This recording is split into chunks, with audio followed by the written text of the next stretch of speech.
All right, on to the next major conference, which is the Bethesda conference. Oh boy. The Bethesda conference wasn't that great, guys. It was a lot of stuff that we were they didn't announce anything new, did they? Well, I guess Wolfenstein, but that's at the very bottom, so yeah, well, I guess Wolfenstein and The Evil Within.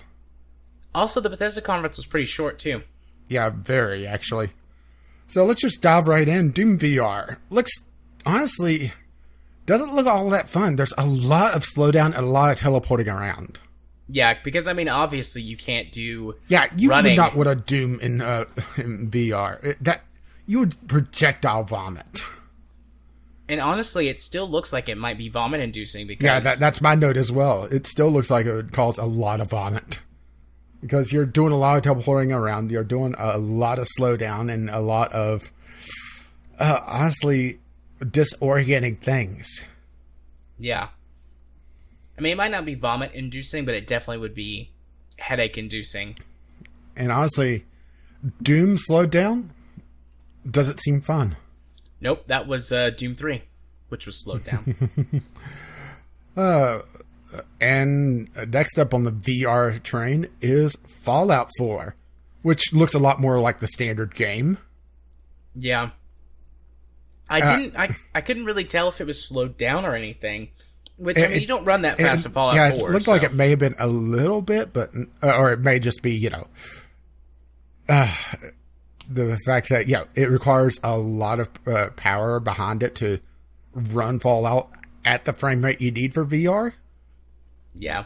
Because the Fallout engine is, I should say the Bethesda engine, because they use it in everything, is not particularly optimized anymore. It's been used and added on and added on. And it's not, particularly efficient. Yeah. And to have the frame rate that you need for Fallout, they probably have to rebuild most of the game, and probably explains its price point. Yeah. Yeah, it is a $60 title. And the fun part is that they do not mention a word on their store page about the DLC. Are they going to sell another season pass for this thing? I wouldn't be surprised if they did. Also, there's no discount or anything if you own Fallout 4 and all the DLC as well. It's straight up $60. I mean, it does look really good, I will say. And I mean, it kind of, if they did really have to go and rebuild the entire game, which if they did, I think they should tell us, because that would have people screaming a lot less.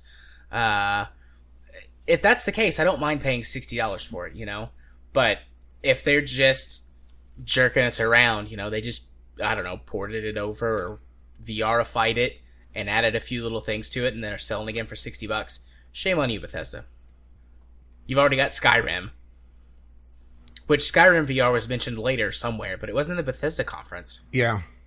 It was just something that they talked about on the show floor. I think that may have been the Sony conference, maybe, because Sony Sony had a long list of VR titles that they announced.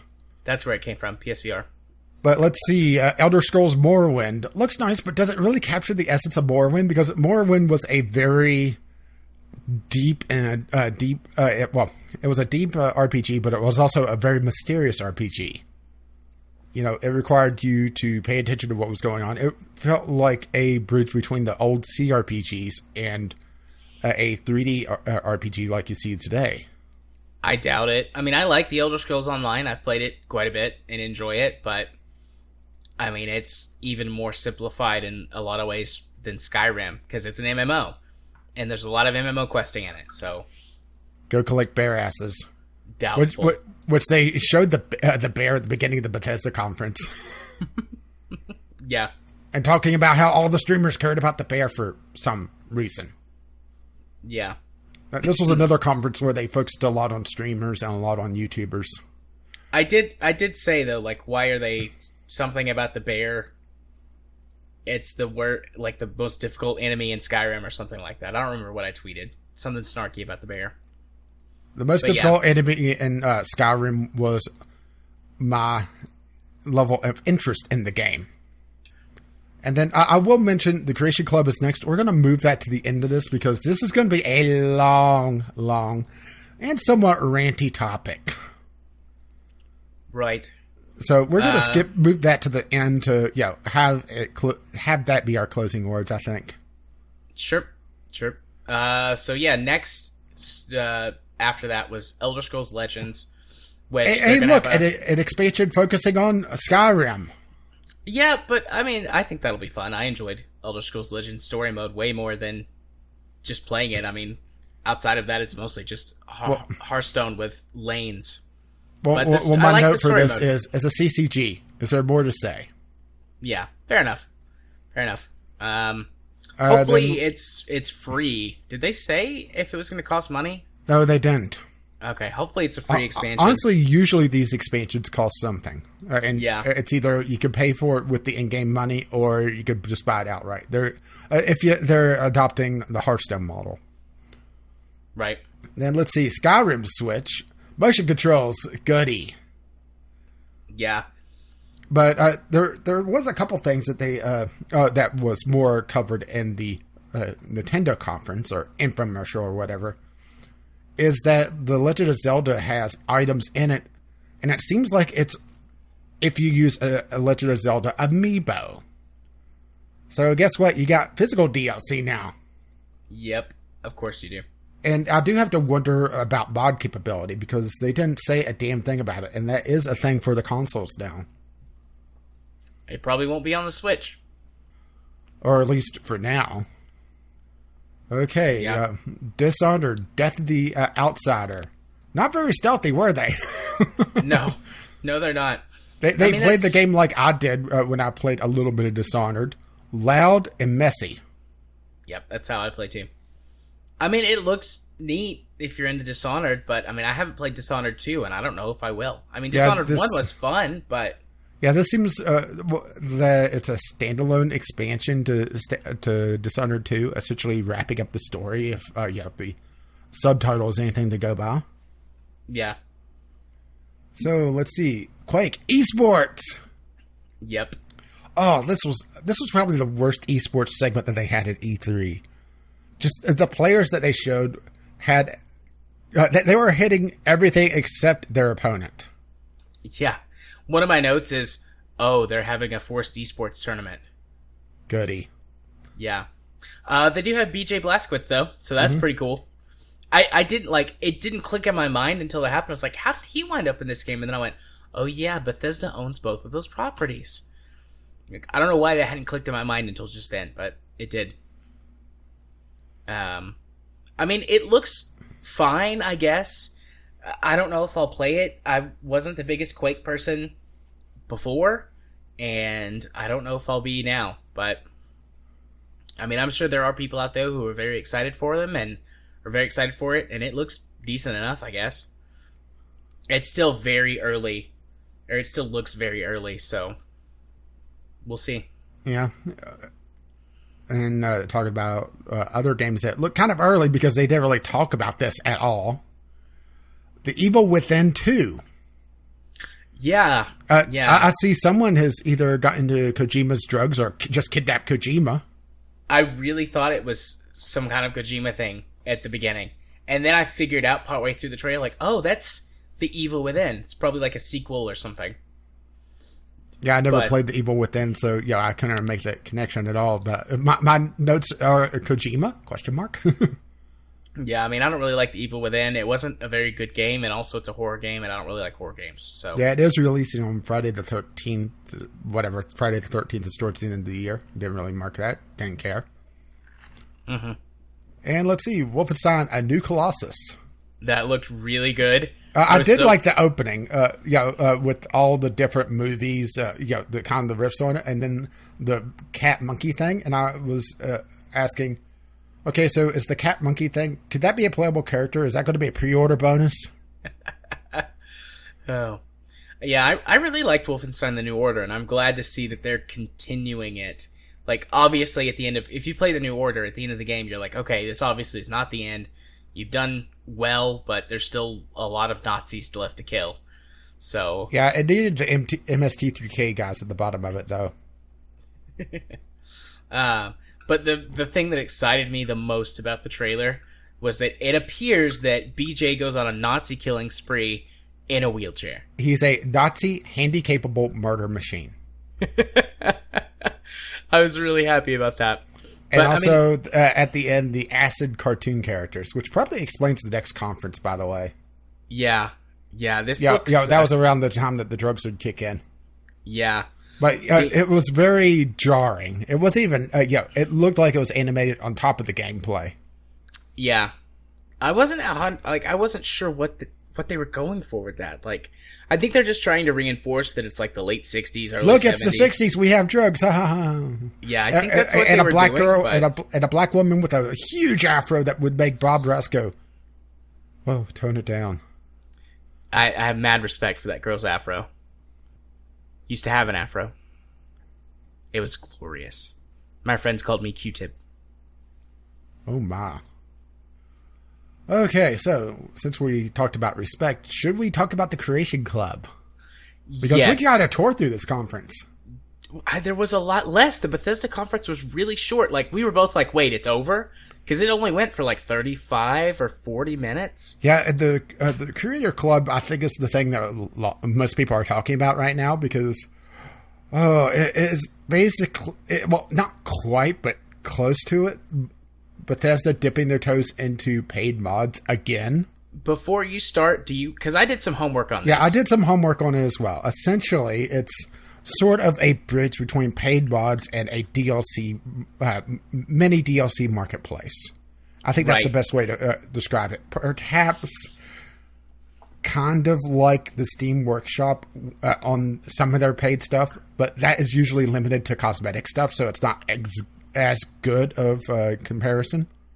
Right. So basically, at least at this point, I'm not going to say they never will, because I'm not going to give Bethesda the benefit of the doubt anymore. But free mods are not going I'll just wait away. till you hear my rant. You can still submit free mods just like to all of their like systems now, like you can currently. But now there's this thing called the Creation Club where that modders can sign up for or apply to.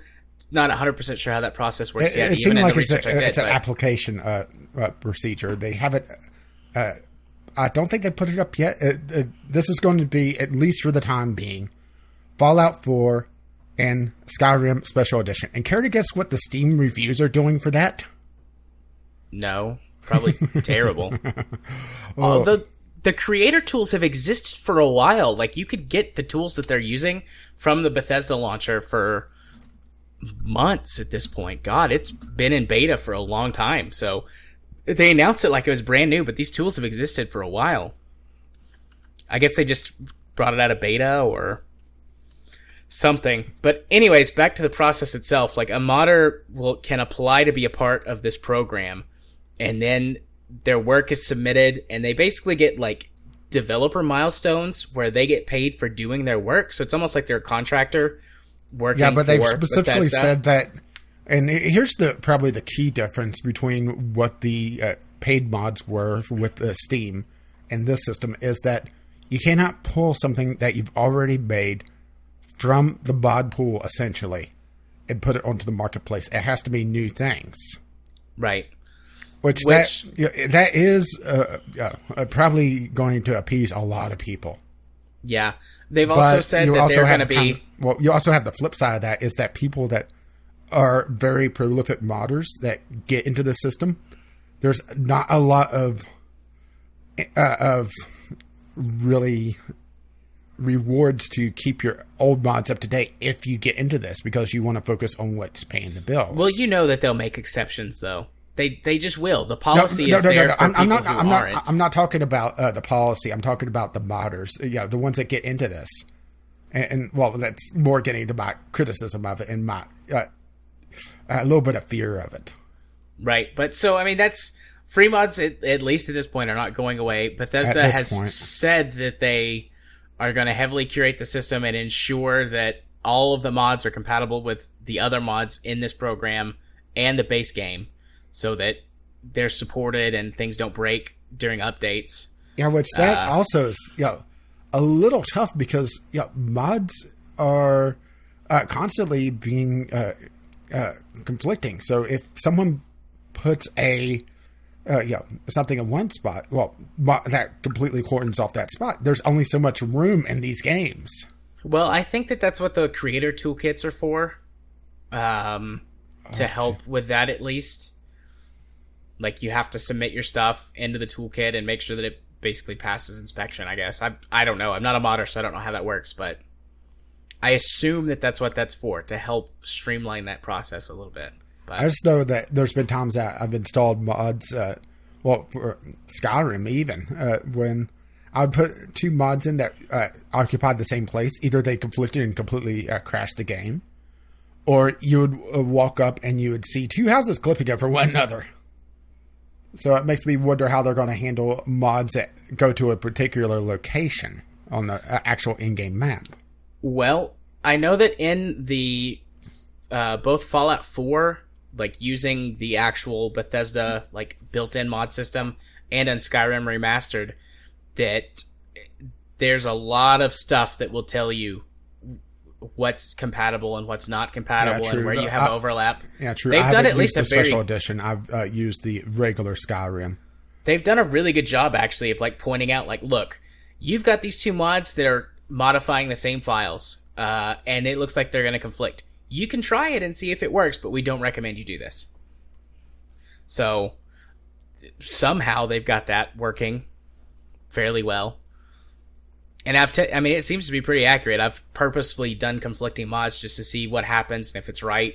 And 9 times out of 10, the game crashes or doesn't run well. And then you go and take out one of the mods and it runs fine. So they've done a pretty good job with that, at least. But I think that's all I need to explain. Or that's all we need to explain before we move forward with this discussion. So yeah, I think I'm done unless you bring up something that I forgot. But we may bring up something in our thoughts on this. It is a step forward. I'm not sure if I like it, mostly because I fear that it's going to hurt a lot of the teamwork between different modders. Because if one person gets in, they may not want to work with other modders anymore. And that's a lot that happens with the modding community, or at least in the old Skyrim community. Like I said, I haven't played the special edition, which is something completely different. And I haven't even touched Fallout 4. As a matter of fact, I pulled Fallout 4 completely off my wish list after this, because I have no interest in it. I'm concerned about the teamwork. I'm concerned mostly about what this is going to do with future Bethesda titles. Because is this going to just encourage Bethesda to essentially release a framework for Elder Scrolls 6, whenever that gets made? Because it's not even in development yet. So we're looking at, probably 7 or 8 years until the next Elder Scrolls game. Is it just going to encourage them to, release a very bare bones game and let the modders come in and put in all the micro DLC? If so, fuck them. Actually, I would be okay with that if the base game was like, I don't know, 10, 15, 20 bucks. And it's like, hey, it wouldn't be. That's the thing. This is Bethesda. They've been gouging people for ages. Just look at Fallout 4 VR. Look at how they handled the season pass for Fallout 4. I mean, I'm just seeing time and time again how they have been anti-consumer. And this Creator Club requires a level of respect and a level of trust in Bethesda that has been gone from me for years because of how they treated Skyrim and how they've treated the Fallout series.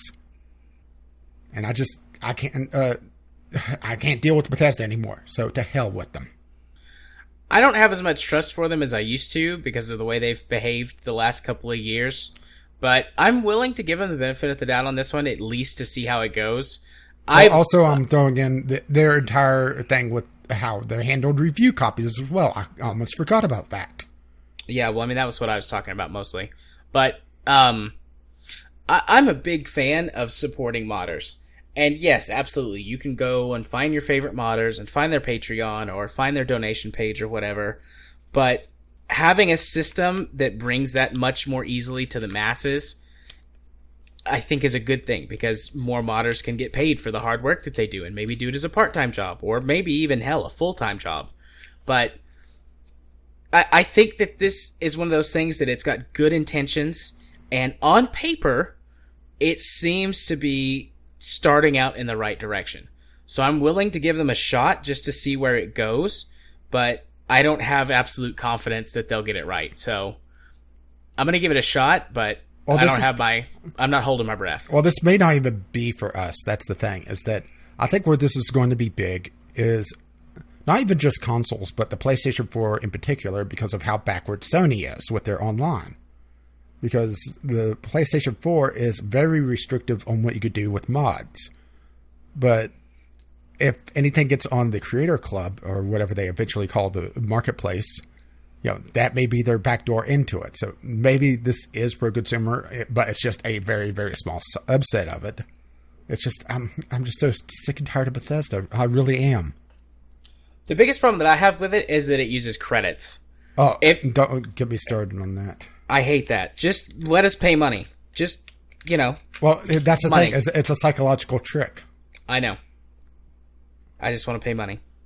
Don't make me buy credits and try and figure out exactly how I can get the exact amount of credits that I need. Just let me pay money for stuff. I would gladly give people money all day long, but I don't want to give them credits. And I should also say that their choice in what they showed in the video for things that may show up in this didn't instill confidence in me either. Like what? What are you talking about? Like what's? Oh, let's see. In the Fallout 4, they had a reskin of furniture. They had a reskin or a new version of the power suit that they called horse armor. Horse armor. I thought that was funny. It's a good callback. Yeah, a callback to another DLC controversy. That is really fucking intelligent. I thought it was really good. I thought it was clever. I thought it was about the dumbest thing outside of the next conference that we have. It was self-deprecating humor is what I thought about that. I got a chuckle out of it. I didn't. Yeah, but you're Mr. Grumpy Pants. And? No, that's pretty much it. It's just what they put in the video, what they talked about. It just doesn't instill confidence in me that they'll do the proper curation of this to make it worthwhile.